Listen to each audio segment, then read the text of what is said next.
গতকাল জুলাই বিরোধী শান্তা ফারজানাকে থাপ্পড় মেরেছে একজন জুলাই যোদ্ধা আয়াস। এরকম একটি দৃশ্য আপনাদের সামনে চলে এসেছে, কিন্তু তার আড়ালে রয়েছে এক গভীর ষড়যন্ত্র। শান্তা ফারজানাকে নাকি সেদিন উদ্দেশ্য প্রণোদিতভাবেই ধর্ষণ করার চেষ্টা করেছিল এবং তাকে বিবস্ত্র করতে চেয়েছিল সেই সকল জুলাই যোদ্ধারা। না থাকতো তাহলে সত্যি ওরা আমাকে বিবস্ত্র করে ধর্ষণ করতো।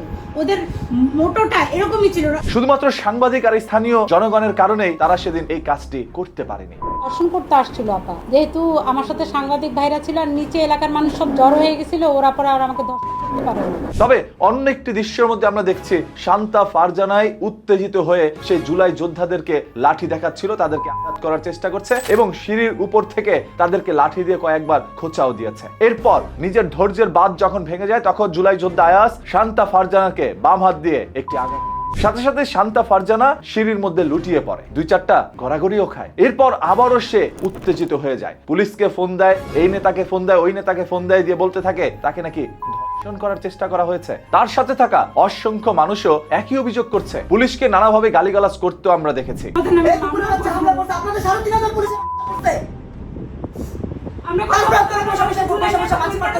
কেন শান্তা ফারজানাকে হঠাৎ করে এই জুলাই যোদ্ধারা এইভাবে আঘাত করলো? কারণ কি জানেন? এই শান্তা ফারজানা জুলাইকে নিয়ে কটাক্ষ করেছে এবং জুলাইকে নিয়ে যত বাজে মন্তব্য আছে সবকিছু করে যাচ্ছে। সেইভাবে ওসমান হাদিকে নিয়েও বাজে মন্তব্য করছে, তাকে জঙ্গি হিসাবে আখ্যায়িত করছে। একজন নারী, তার কাজ হচ্ছে স্কুলে টিউশনি করানো, বা তিনি পেশায় একজন স্কুলের শিক্ষিকাও ছিলেন, কিন্তু সেইটা না করে তিনি চলে আসছে রাজনীতিতে। কারণ রাজনীতি করলে বর্তমানে টাকা পয়সাও কামানো যায়, সুযোগ সুবিধাও লাভ করা যায়। আর অনেকেরই দাবি শান্তা ফারজানা নাকি ভারতের এজেন্ডা বাস্তবায়ন করার জন্যই এই ধরনের কাজগুলো করছে। দেখেন, আমরা ভিডিওর মধ্যে যতটুকু দেখেছি, ওই পরিস্থিতিতে এইরকম একজন মহিলাকে বিবস্ত্র করতে যাবে, এটা আমার কাছে মোটেই গ্রহণযোগ্যতা পাচ্ছে না। উনার মতো একজন মহিলাকে কেউ কখনো ধর্ষণ করতে পারে না, কারণ এরাই মানুষকে ধর্ষণ করে। শান্তা ফারজানাকে এরকম একটি কাজ করার পর সোশ্যাল মিডিয়ার মধ্যে সবাই সেই পুরুষটাকে সাধুবাদ জানিয়ে যাচ্ছে। অনেকেই বলছে ওকে উত্তম মাধ্যম কমই দেওয়া হয়েছে, আরো বেশি দেওয়া দরকার ছিল। যেহেতু একজন মহিলা মানুষ ভাই ওকে আঘাত করেছে এবং সেটার প্রমাণ আছে, এখন বাংলাদেশ আইন অনুযায়ী হয়তোবা সেই জুলাই যোদ্ধা আয়াসকে গ্রেফতার করতে পারে, জেলে পাঠানো হতে পারে। অন্যদিকে